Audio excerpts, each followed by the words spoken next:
maxkamadda gobolka mudug ee galmudug ayaa maanta dil toogasho ku xukuntay Qadra Jaamac Maxamed oo ku eedeysnay dilka Faadumo Cali Salaad isla markaana 20 bishii 2022 ka dhacay deegaanka Bitaale. Xilaliyaha gobolka mudug Idris Xaashi Samatar ayaana soo jeediyay ugu horreyn eedo loo haysto eedeysane Qadra Jaamac Maxamed. Xafiiska xilaliyaha guud ee galmudug soo jeedinaya eedlid ku ah eedeysane Qadra Jaamac Maxamed ina Caasho Xasan Nuur 45 sano jir ah ku dhalatay mudug degan Bitaale. eedeysana waxa lagu ku soo eedeynay qodobka 434 ee xeerka ciqaabta Soomaaliyeed sababtoo ah taariikhdu markay ahayd 20kii bishii 2022 abaar saacaduna ku beegnay 8 maalinimo waxay dil kas bareer ah u geysatay marxuumad Faadumo Cali Salaad ina Xabiiba Cabdile Khayre 40 sano jir ah ku dhalatay mudug deganeyd Bitaale. falkaas oo ka dhacay mudug gaar ahaan Bitaale. eedeysanu wuxuu falkaas u geystay qoriga noociisa loo yaqaan AK47. dooda qareenada iyo marqaatiyaal iyo cadeymo kadib ayaa waxa xukunka maxkamadda si kama dambaysa ugu dhawaaqay gudoomiyaha maxkamadda gobolka mudug Abukaata Cabdirasaaq Cali Yuusuf. Raxmaan Raxiim.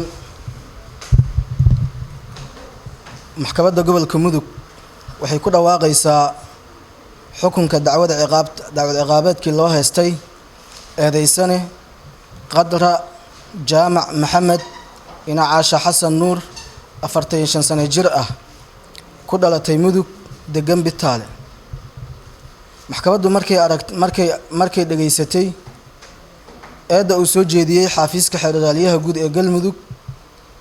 maxkamaddu markay aragtay qiraalka eedeysanaha oo ay ka hor qiratay maxkamadda horteeda in ay xabad ku dhifatay marxuumad Faadumo Cali Salaad Maxamed ina Xabiiba Cabdile Khayre 40 jir ahayd ku dhalatay mudug deganeed Bitaale. maxkamaddu markay aragtay dambi muujinta eedeysanuhu ku geysatay falka loo haysto oo ah qore AK47. maxkamaddu markay aragtay warqadda cadeynta dhakhtarka ee dhimashada marxuumadda oo ay ku caddahay sababta geerida. maxkamaddu markay dhageysatay doodii u dhaxaysay dhinacyada kala ah xafiiska xilaliyaha guud ee dowlad goboleedka galmudug iyo qareenka difaacaya eedeysanaha. doodeed kadib maxkamadda waxa uu cadaatay in Qadra Jaamac Maxamed ina Caasho Xasan Nuur 40 sano jir ah ku dhalatay mudug degan Bitaale ay tahay dambiile galay dambiga lagu soo eedeeyay. sidaa darteed maxkamaddu markay aragtay aayadda 45aad ee suuratul Maa'ida aayadda 178 iyo 179 ee suuratul Baqara. maxkamaddu markay aragtay kitaabka Siraajul Wahaaj ee matnul Minhaaj boga 506 aayad. maxkamaddu markay aragtay qodobka 434 xeerka ciqaabta Soomaaliyeed waxay maxkamaddu ku xukuntay dambiile Qadra Jaamac Maxamed ina Caasho Xasan Nuur 40 sano jir ah ku dhalatay mudug degan Bitaale dil toogasho ah oo ah qisaastii marxuumad Faadumo Cali Salaad. aan ku qanacsanayn xukunka maxkamadda waxa u furan racfaan ku siman muddada uu sharcigu baneeyay. dhinaca kale maxkamadda gobolka mudug ayaa isla maanta u fariisatay dhageysiga dacwad ciqaabeed dil oo loo haystay Cabdinaasir Axmed Maxamed ka oo ku eedeysnaa dilka Cali Salaad Khaliif Xasan isla markaana 23 bishii 2022 ka dhacay deegaanka Taarroge ee galbeedka magaalada Gaalkacyo.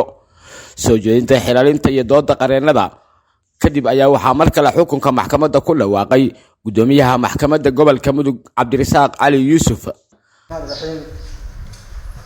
maanta taariikhdu tahay 24 bisha 4 2022 maxkamadda gobolka mudug waxay ku dhawaaqaysaa xukun dacwad ciqaabeedkii loo haystay eedeysane Cabdinaasir Axmed Maxamed ina Istaayil Xasan Duuleed 27 sano jir ah ku dhashay mudug degan Saaxa Qurin. maxkamaddu markay dhageysatay eeda uu soo jeediyay xafiiska xilaliyaha guud ee galmudug.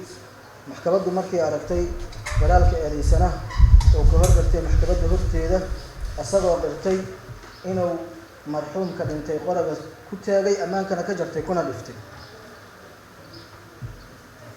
maxkamaddu markay aragtay warqadda caddaynta dhakhtarka ee dhimashada marxuumka ee ay ku caddahay asbaabta geerida, maxkamaddu markay dhageysatay doodii u dhaxaysay dhinacyada kale ah xafiiska xeerwaaliyaha guud ee dowlad goboleedka Galmudug iyo qareenka difaacaya eedeysanaha, dood dheer kadib maxkamadda waxaa u caddaatay in eedeysane Cabdinaasir Axmed Maxamed inay istaahil xasan guuleed 27 sano jir ah ku dhashay Mudug degan Saaxa Qurun oo yahay dambiilo galay dambiga lagu soo eedeeyay.